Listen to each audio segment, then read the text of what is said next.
What's up, ladies and gentlemen? It's Chachi Power here with Rocket Punch Army, and today I'm going to do a review on the ES Gokin series figure.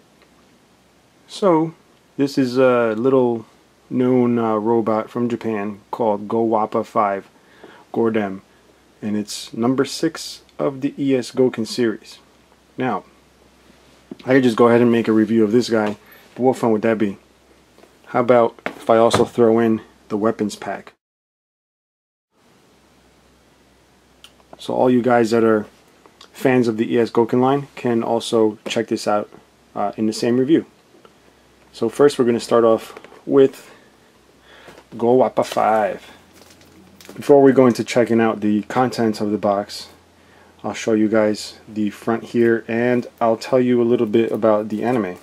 This anime originally aired in Japan in 1976, and according to Wikipedia, the name is Goliath the Super Fighter. There were 36 episodes, and in Japan you would actually say Gowappa Go, Godamu. And an interesting tidbit is this was the first Super Robot series to have a female lead character, and apparently they did that to increase ratings between boys and girls. Now the Gowappa 5 is actually 5 youths that team up with a doctor who is long dead, but his brain has been transferred into a computer or something like that. So each one pilots one of these, and they are obviously protecting Earth with the aid of Gordamu back here, or let's just say Gordam. Alright, anyway, before we get started, I'm going to comment on the box. This has a beautiful, thick box, which is basically just like any other ES Gokin. Has this beautiful foil name there. See, it's done in gold foil. Beautiful photography, and out back you got these nice graphics here, and it shows you the accessories. So here are the contents out of the box. You get a nice plastic tray, and it's actually thicker than most plastic trays that I've come across. Now I don't want to make this review like 100 hours long, so I'm not going to show you every little thing like these little ships here. And of course I lied. Let me show you guys these little things. And here's the first one. You'll see how tiny it is, but the application of paint is actually very well done. It's so tiny. And here is the second vehicle, which is like a little IndyCar Formula 1 type thing. Now here's this little submarine fish looking thing. And I don't know if it's me, but these little tiny pieces of PVC have better paint jobs than some vinyls I've come across, which is pretty crazy. I know my fingers aren't the best indication of scale, but I've put this one on a dime so you can see how tiny it is. And this one's actually got little treads on the bottom. Now this one's actually really cool. It's like a little crab type vehicle with 2 exhaust pipes.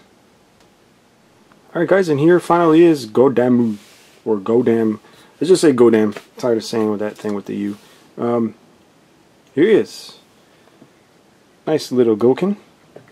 Spin him around for you guys. I should get like a little revolving table so you don't have to see my hands in the way. Here's the back. Here's the side. One thing that worried me is when I opened the plastic tray, there was a bunch of red chips everywhere, but I don't see any paint chips coming off this figure, so I don't know where that's from.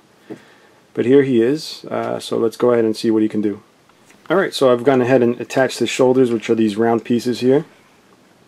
Alright, and now the gimmick of this figure is that he has a lot of compartments, and this center section is also able to come off.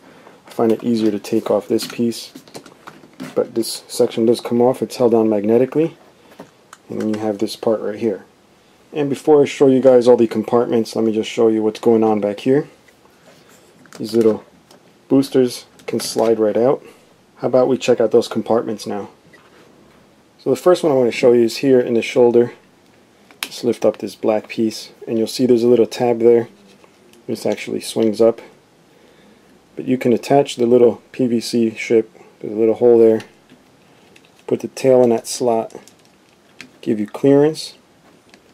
and just push them right down just like so. And we'll move on to the next one, and same thing, pop this up. Need nails for this. And pop the little guy in there.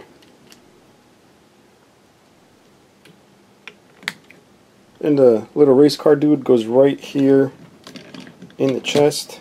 Pop this up and place him in there.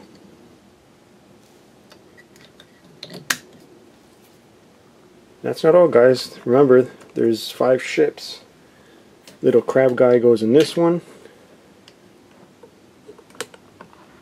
And the other little fighter jet looking guy goes in this one. Just like that. Close it up. Alright, I've taken the foot off just to show you guys something that it does. Instead of just opening the compartment and tossing it in there, you can actually pull this out. And that way you can put the ship in there. You're probably thinking this little SD guy has no articulation at all because of its design.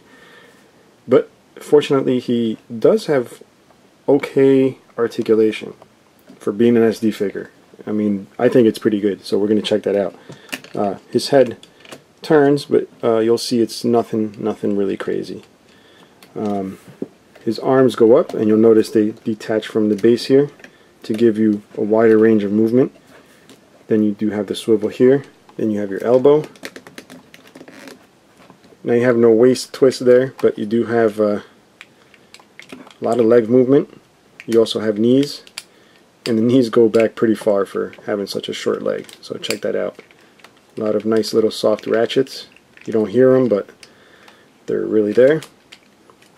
And then you have your foot, which has a fair range of movement. So articulation wise, it's above average for something shaped like this.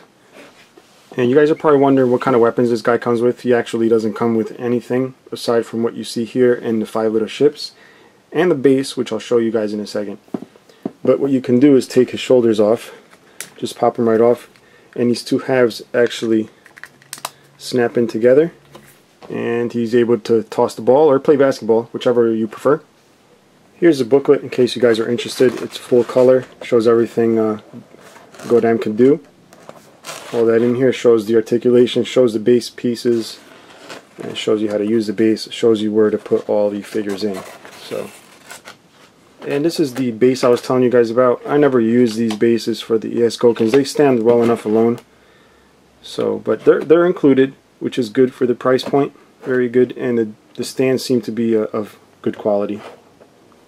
Alright, so obviously this is a Gokin release, and the big question is, how much die cast does it have? I'm going to dedicate this part to a subscriber of mine called No One's Hero, with 9s in between each word. He did mention that he missed my die cast effects, so I'm going to employ it again for this video. So let's check out the die cast.